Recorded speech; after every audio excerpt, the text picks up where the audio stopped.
I have the pleasure of introducing Tyler Wish. He's the co-founder of Sequence Bio, a data-driven biotechnology company in Newfoundland. It's currently leading a 100,000-person genome sequencing project. He's a trained epidemiologist. He's got a background in population-based research, human genetics, and drug discovery.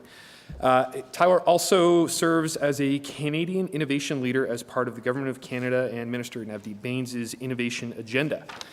Since June, he and colleagues have been speaking with Canadians across the country to generate insights and ideas for how Canada's innovative economy can be more globally competitive. Please help me in welcoming to the stage Mr. Tyler Wish.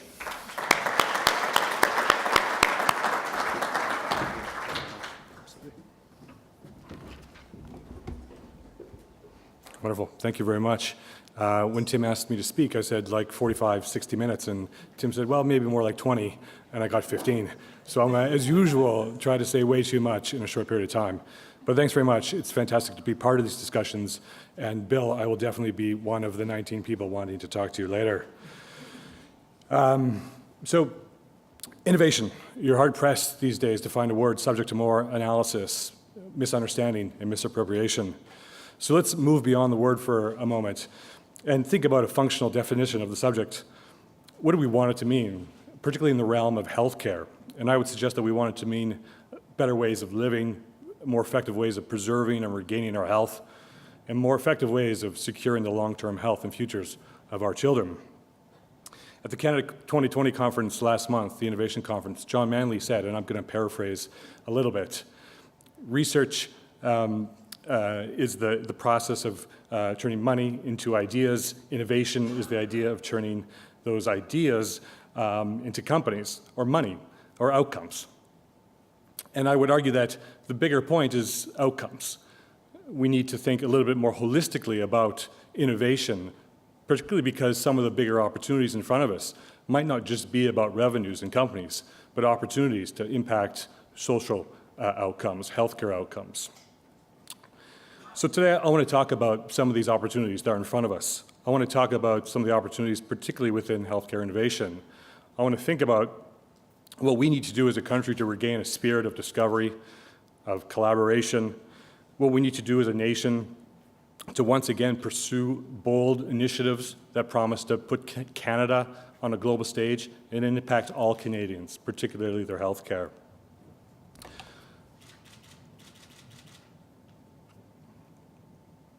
I want to start by just telling you a bit about my story of healthcare innovation. In 2013, I co-founded a company, biotechnology company based in Newfoundland, Labrador. This company was aiming to leverage the unique population genetics of Newfoundland and in conjunction with powerful machine learning technologies, transform drug discovery by generating a much deeper understanding of causal human biology. The innovation was around leveraging these emerging technologies at scale to produce newfound insights and discoveries. But I would argue that the real innovation of Sequence Bio was not so much in the technology, but in the model, in the collaboration. The idea was that you have local Canadian industry working with other local stakeholders, namely governments, healthcare providers, patients, families, to ultimately generate opportunities simultaneously for science, for innovation, for industry, and for better healthcare. The next 3 years of that vision resulted in an epic journey of science, business, travel, fundraising, adventure, and risk. The company formed unique partnerships with government and other folks, raised millions of dollars from venture capitalists in Canada and Silicon Valley, leveraged and built great relationships with world-class people who supported the company, and even tackled federal legislation related to genetic non-discrimination in Canada. I could have never imagined that the ideas that we had in 2013 would have forced us to tackle such complex, big, ambitious issues related to science, politics, ethics, and social issues. Who knew sequencing 100,000 genomes could be so complex? There is, without a doubt, some value in being a bit naive as an entrepreneur. In short, this was an epic journey to transform the Canadian healthcare system and support innovative science and build a globally competitive company right here in Canada. And through this journey, I had this amazing experience to navigate the ups and downs, the challenges that many Canadian entrepreneurs face.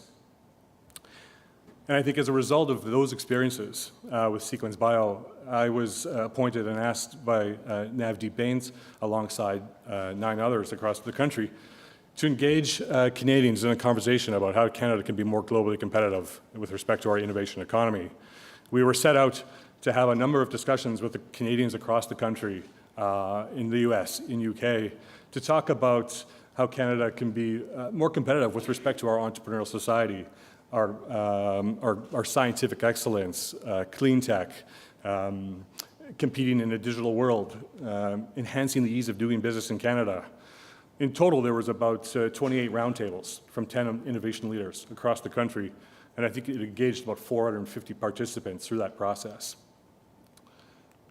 We heard a number of things. Bill echoed a lot of them. And I would characterize those discussions really into 3 buckets. And that came down to people, technologies, and companies. When we think about people and our innovation economy, I think there is a clear, strong theme around STEM and the need to introduce these necessary skills early in education so that we develop a workforce that's going to be successful on the global stage in this new economy. There was a lot of discussion about experiential learning, and again, providing young people with opportunities to experience and apply their creativity, their problem-solving skills. There was discussion about adult learning. I think the trajectory of creative destruction is really going to force adults to re-educate themselves to be productive members of society. In terms of technology, there was a lot of discussion about clusters and partnerships, creating hubs of excellence that can compete with Boston, with Cambridge, with San Francisco. Discussion about greater connectivity amongst our business communities, our academic institutions, innovators, venture capital, et cetera.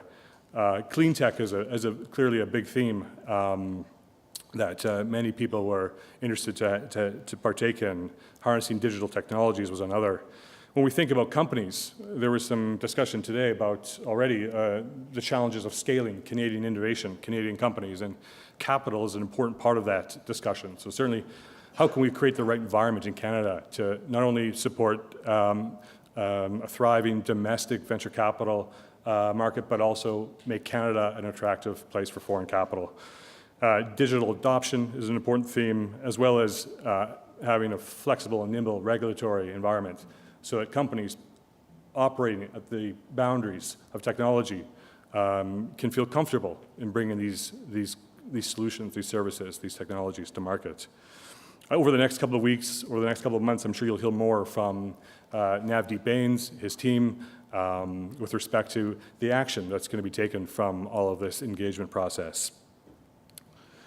Before I come back to healthcare innovation, I really just wanted to take an opportunity to just highlight some of the technological innovation that's occurring that I think is poised to really disrupt healthcare in this country. And that simply can be summed up by, I think, the themes of data and data analytics. And again, Bill's already touched on these subjects. But there's been an explosion in technological advancements in high-throughput genomic sequencing, in the implementation of electronic health records, in mobile and wearable technologies, and of course, just the basic infrastructure to support large-scale data generation. The second component of that is that we now have the tools to be able to utilize this data in new ways that can generate deep insights into healthcare, medicine, drug discovery. I want to just highlight a quick example of that. This is some work out of Mount Sinai in New York by Joe Dudley and his team. And it's an example of leveraging the power of data, electronic health records, and analytical tools. The underlying technology is topological data analysis. It builds similarity networks. And in this case, on the left-hand side, you've pulled tens of thousands of people's electronic health records information out of a single hospital. And each node on that graph represents a single patient or a cluster of patients. And if 2 nodes are close together in space, it means that those 2 patients are quite similar in terms of their clinical profile. So you end up building this amazing, dense, intuitive graph of tens of thousands of people who are participating in a healthcare system in New York. And now we can light up that network for anything we want, anything at all. And in this case, we've lit it up for type 2 diabetes. And the striking thing, of course, is that it's not one disease. Now, that might be obvious to many of you who are physicians or patients or care providers. But for many people, it's quite enlightening. There are maybe 3, 4, 5 different subtypes of type 2 diabetic patients.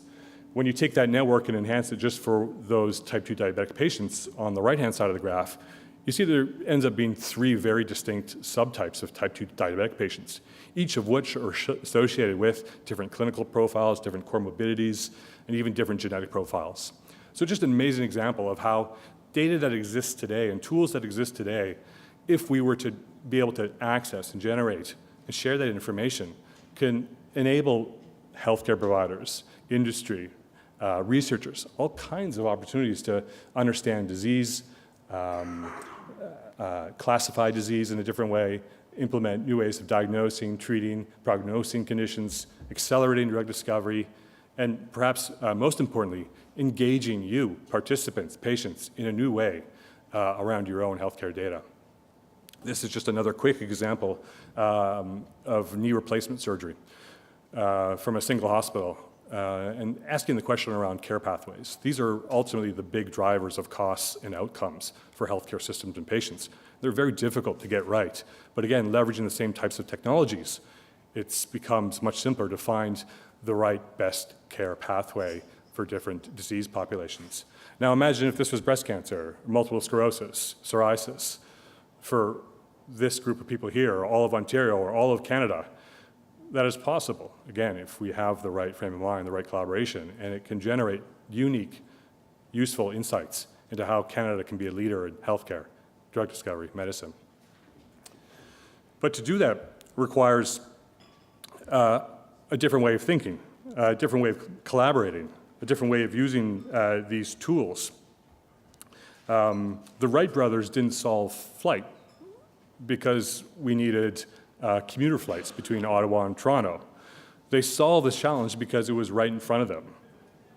They solved it because they were surrounded by a culture of people who were excited about advancement, who were excited about innovation, because they lived in an era where investment in technology was valued. And because they lived in an era where discovery wasn't pigeonholed into narrow fields. And I think some of that thinking, some of that culture, some of that spirit needs to be revived in our Canadian healthcare ecosystem. So again, what do we need to do as a country to be innovative, to be successful, to encourage collaboration, to encourage discovery? What do we need to do as a nation to get inspired and tackle big, complex problems together? And I would argue that there's at least 3 broad things that we need to address or that we can do. And one is a cultural problem or issue that we have in Canada. And that's a tough one to solve. But I think, I'm speaking, preaching to the choir here. I think, the first thing I was going to say was risk aversion. Bill, I think you hit it right on the nail on the head there. It is, an issue that is inherent to any large institution. But if we are truly going to be innovative in healthcare, we need to find ways to break down those silos, to break down that thinking. And I think, a clear solution from these innovation agenda discussions was let's have people like Bill in these chief innovation officer positions throughout government, throughout our healthcare system. I think it's a wonderful progressive idea. Exponential thinking. This was a term Sam Sebastian used last month. As Canadians, we need to think big and bold, and that traditionally has not been our strength. Failure is an inherent process of innovation, and as Canadians, we need to be more comfortable with this. And finally, success. We need to champion success. We need to champion those winners, those people who are doing great things.